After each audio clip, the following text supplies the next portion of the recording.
안녕하세요. 펑션베이 기술사업팀 신우진 책임입니다. 오늘 웹 세미나에서는 파티클웍스에서 적용할 수 있는 열애석 방법에 대해 소개해 드리겠습니다. 열애석 기능은 버전 6부터 8까지 꾸준히 개발되어 왔습니다.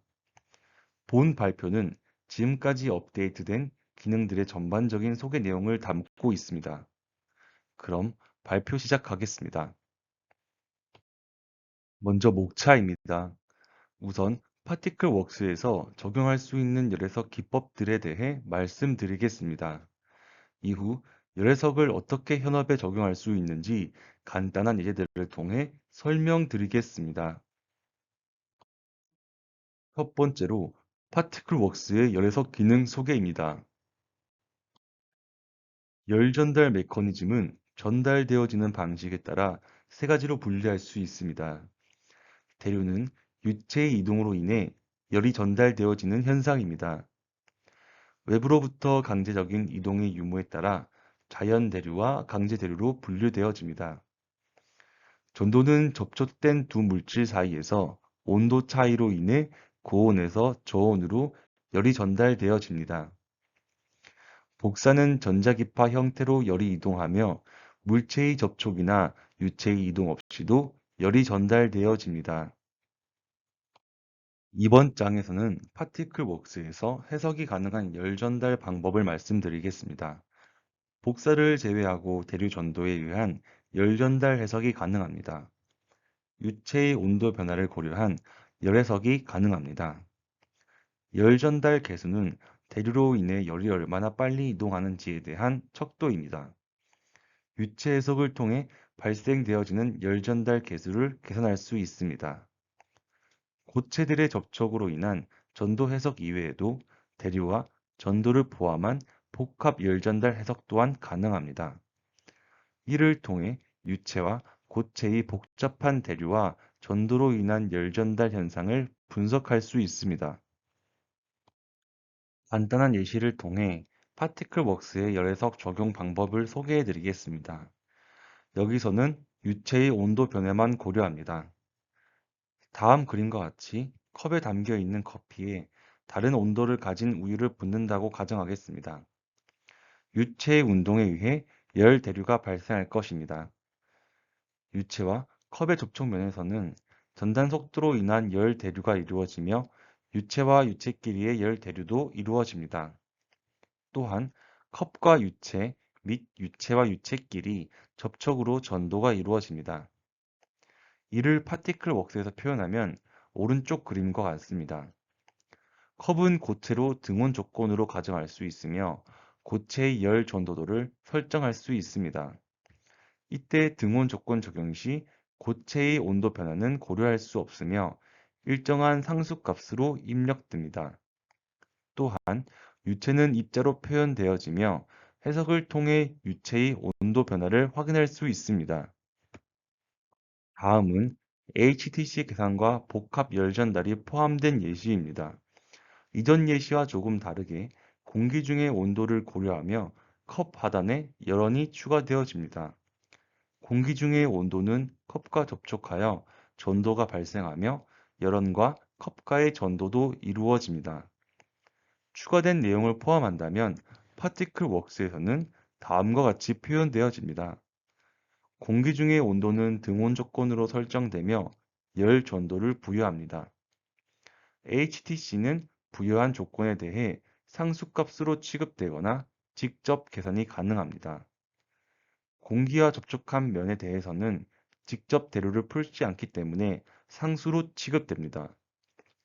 유체 입자가 접촉되는 부분은 대류를 계산함으로써 HTC를 상수 또는 직접 계산된 값을 적용할 수 있습니다.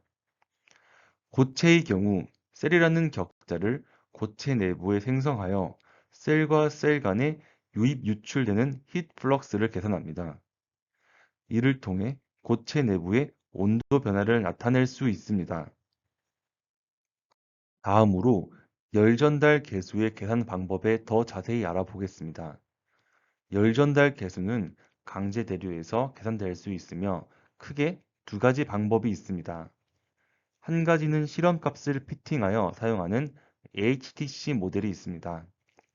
이 방법은 벽 근처 유동이 평면 표면을 따라 정상 상태로 흐르며 경계층이 완전히 발달함을 가정합니다. 평판 유동 실험을 통한 데이터가 존재한다면 이를 피팅시켜 면밀한 해석이 가능해집니다. 두 번째로 열 전도도를 직접 계산하는 힛 컨덕션 모델이 존재합니다. 이렇게 계산된 열 전달 계수는 매핑을 통해 파티클 웍스 내부에서 전도 해석에 이용될 수 있으며 또한 익스포트하여 리커다인 또는 외부 FEA 툴에도 사용 가능합니다. 다음으로 복합 열 전달 해석입니다. 복합 열 전달의 해석은 크게 두 가지로 분류됩니다. 정상 상태 해석의 경우 해석은 두 단계가 필요합니다. 먼저 유체 해석을 수행합니다.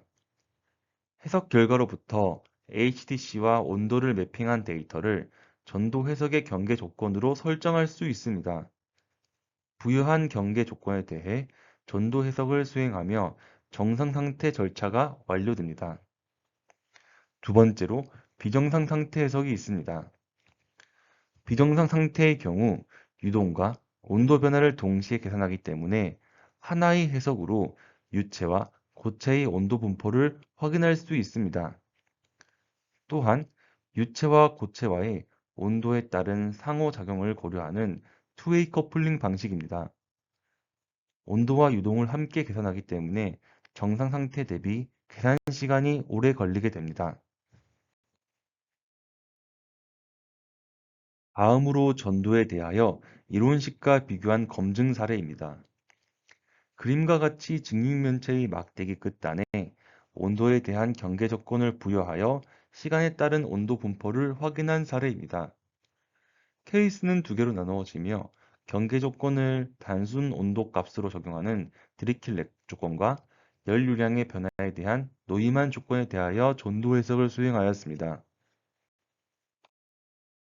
먼저 온도 경계로 적용한 사례의 결과이며 원형 모양은 해석 결과이며 이론식의 해는 실선으로 표현하였습니다. 막대의 길이 방향에 대한 온도 결과를 0.1초, 0.5초, 1초로 나타낸 그래프이며 시간에 따라 변화하는 경향이 일치하는 것을 확인할 수 있습니다. 두 번째로 열 유량 경계로 적용한 사례의 결과이며 그래프의 표현은 동일합니다. 노이만 조건의 경우 상수값이 아닌 구배로 경계값을 적용하므로 온도 끝단이 시간에 따라 변화를 하게 됩니다. 디리킬레 조건과 같이 시뮬레이션의 전도 해석 결과가 이론식과 잘 일치하는 것을 확인할 수 있습니다. 활용 예제입니다. 먼저 라디에이터의 연류동 해석 사례입니다. 관과 핀에 대해 전도를 위한 셀을 생성하여 열전도 해석을 수행합니다. 해당 셀에 대해 정상 상태 해석과 비정상 상태 해석을 진행하였습니다. 정상 상태 해석의 수행 절차입니다. 먼저 전도를 제외한 연류동 해석을 통해 HTC와 온도 결과를 추출합니다. 해석 결과를 특정 형상에 매핑하여 경계 조건으로 사용합니다. 다음으로 HTC를 경계 조건으로 하여 전도 해석에서 정상 상태의 온도 분포를 확인할 수 있습니다. 영상으로 정상 상태 해석 절차를 시연하겠습니다. 먼저 기존 유동 해석을 통해 도출한 온도 경계 조건을 적용하는 작업입니다. 전도를 고려할 대상에 대해 유동 해석 결과로부터 도출한 매핑 데이터를 불러들입니다.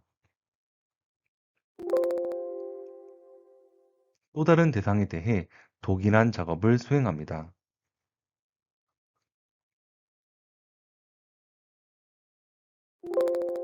그 후 컨투어를 통해 경계 조건이 제대로 적용되었는지 확인합니다.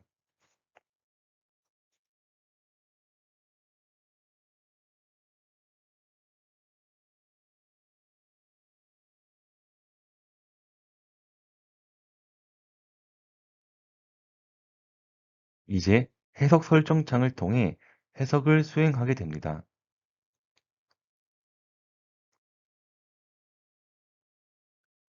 전처리 단계에서는 전도를 위해 필요한 셀을 생성하게 됩니다.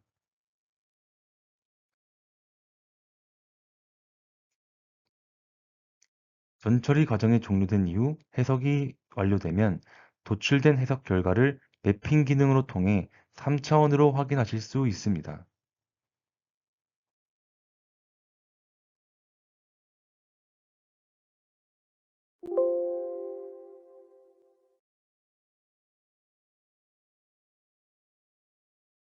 다음은 비정상 상태에 따른 해석 결과입니다. 비정상 상태 해석으로 시간에 따른 유속과 열 전달 개수를 확인할 수 있습니다. 열 전달 개수는 유속에 비례하기 때문에 유속이 일정 시간 이후 수렴함에 따라 열 전달 개수도 이러한 경향성을 가지는 것을 확인할 수 있습니다.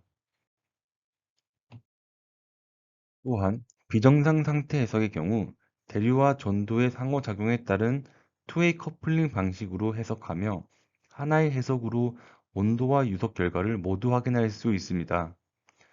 왼쪽에 보이시는 그림은 관내 유동의 온도 변화이며 오른쪽 애니메이션은 전도 해석 결과에 따른 관과 핀의 온도 분포 변화입니다. 이러한 전도 해석 결과는 매핑을 통해 각 노드의 온도값을 익스포트하여 외부 FEA 툴에 적용도 가능합니다.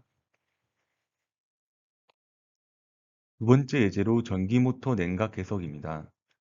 최근 전기모터에서 주요 관심 대상은 냉각 성능입니다. 또한 기어 처닝에 의한 윤활입니다. CHT의 비정상 상태 해석을 통해 모터핀의 냉각 해석을 수행하였습니다.